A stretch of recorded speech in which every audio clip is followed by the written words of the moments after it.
Assalamualaikum warahmatullahi wabarakatuh. Perkenalkan, nama saya Muhammad Torik Hidayatullah dengan NIM D701-21099. Kali ini saya akan menjelaskan farmasetika, farmakokinetik, dan farmakodinamik obat paracetamol. Paracetamol adalah salah satu jenis obat yang sering digunakan untuk mengurangi demam dan meredakan nyeri ringan hingga sedang, seperti sakit kepala, sakit gigi, nyeri otot, atau nyeri akibat flu. Obat ini termasuk dalam golongan analgesik atau pereda nyeri dan antipiretik penurun demam. Paracetamol merupakan obat yang umum dan tersedia dalam berbagai bentuk seperti tablet, sirup, kapsul, dan suppositoria atau untuk pemberian melalui dubur. Dosis paracetamol yang tepat harus sesuai dengan usia, berat badan, dan kondisi kesehatan seseorang. Penting untuk mengetahui dan mengikuti petunjuk dosis yang tertera pada kemasan atau sesuai dengan anjuran dari tenaga medis. Farmakodinamik paracetamol. Untuk paracetamol, bioavailabilitas biasanya sangat baik ketika diambil melalui rute oral atau dikonsumsi melalui mulut. Sekitar 80% hingga 90% dosis yang diminum dari paracetamol akan diserap oleh saluran pencernaan dan mencapai aliran darah, sehingga menjadi efektif dalam meredakan nyeri dan menurunkan demam. Namun yang perlu kita ketahui bahwa bioavailabilitas dapat dipengaruhi oleh beberapa faktor, seperti kondisi individu, bentuk sediaan obat, interaksi dengan makanan atau obat lainnya, dan faktor-faktor lain yang terkait dengan penyerapan dalam tubuh. Misalnya, jika obat diminum bersamaan dengan makanan berlemak, penyerapan paracetamol dapat tertunda dan mengurangi tingkat bioavailabilitasnya. Nah, farmakodinamik dari obat paracetamol itu pertama kategori obat penurun panas dan pereda nyeri atau analgesik dan antipiretik. Manfaatnya itu meredakan demam dan nyeri. Digunakan dewasa dan anak-anak. Obat diminum dan suppositoria. Kategori B, studi pada binatang percobaan tidak memperlihatkan adanya risiko terhadap janin, tetapi belum ada studi terkontrol pada ibu hamil. Paracetamol minum atau suppositoria umumnya aman untuk digunakan oleh ibu hamil, namun sebaiknya tetap konsultasi kepada dokter mengenai dosis yang tepat untuk ibu hamil. Untuk hamil dan menyusui, kategori C, studi pada binatang percobaan memperlihatkan adanya efek samping terhadap janin, tetapi belum ada studi terkontrol pada wanita hamil. Paracetamol suntik atau infus hanya boleh digunakan jika besarnya manfaat yang diharapkan melebihi besarnya risiko terhadap janin. Paracetamol dapat diserap ke ASI tetapi dalam jumlah yang sangat kecil. Obat ini aman untuk digunakan ibu menyusui selama digunakan sesuai dengan aturan pakai. Nah, bentuk obatnya itu tablet, kaplet, sirup, eh, tetes, infus, enema, dan suppositoria. Selanjutnya itu farmakokinetik. Yang pertama ada proses absorpsi dari obat paracetamol. Farmakokinetik obat paracetamol mencakup serangkaian proses yang terjadi dalam tubuh setelah obat ini dikonsumsi. Berikut adalah ringkasan mengenai farmakokinetik paracetamol. Pertama, sebelum diabsorpsi, obat itu tentunya mengalami disolusi terlebih dahulu.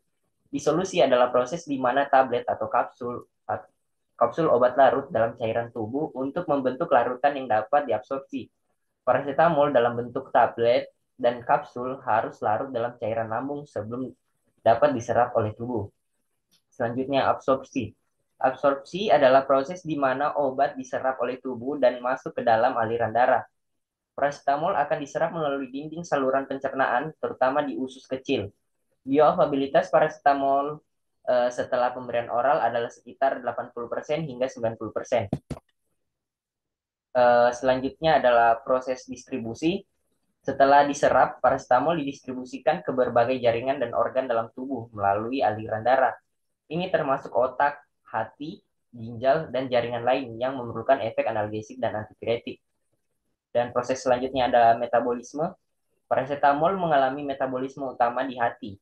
Sebagian besar paracetamol di metabolisme menjadi senyawa yang tidak aktif dan diekspresikan melalui urin.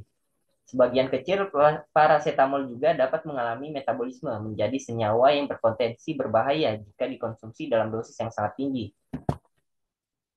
Dan eliminasi. atau ekskresi. Ekskresi adalah proses di mana obat dan produk metabolitnya dikeluarkan dari tubuh. Paracetamol dan metabolitnya diekskresikan melalui urin, sebagian kecil juga dapat dikeluarkan melalui tinja. Nah, selanjutnya itu ada farmasetika. Paracetamol itu diindikasikan untuk meredakan gejala demam dan nyeri pada berbagai penyakit seperti demam, demam denggi, tifoid, infeksi saluran kemih. Dan dosisnya itu untuk dewasa usia 12 tahun ke atas, dosis tunggal biasanya adalah 500 mg hingga 1000 mg, 1 sampai 2 tablet 500 mg setiap 4 sampai 6 jam sesuai kebutuhan. Dan dosis maksimal per hari adalah 4000 mg, 8 tablet 500 mg dalam 24 jam. Dan untuk anak-anak usia 6 sampai 11 tahun, dosis tunggal biasanya adalah 250 mg hingga 500 mg. Seperdua sampai 1 tablet 500 mg setiap 4 sampai 6 jam sesuai kebutuhan.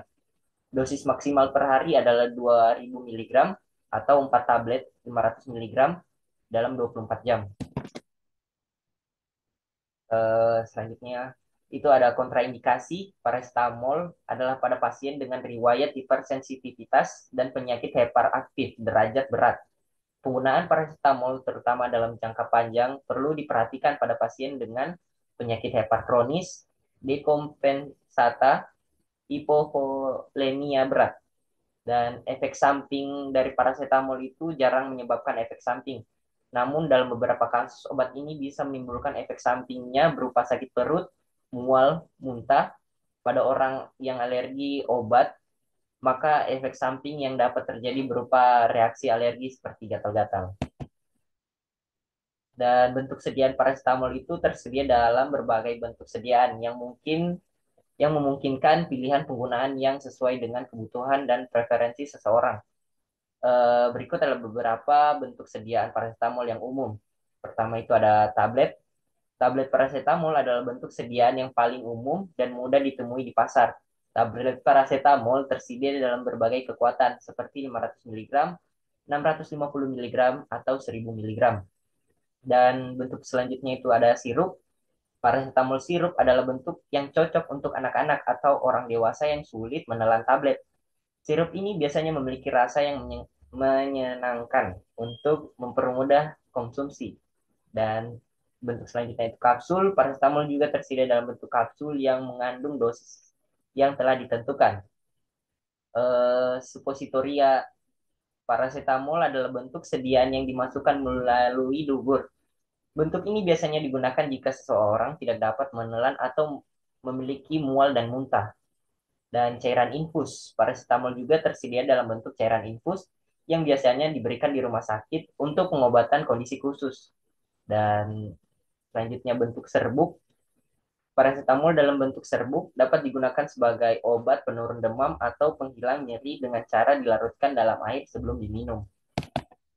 Mungkin itu saja yang dapat saya jelaskan. Kurang dan lebihnya mohon maaf. Wassalamualaikum warahmatullahi wabarakatuh.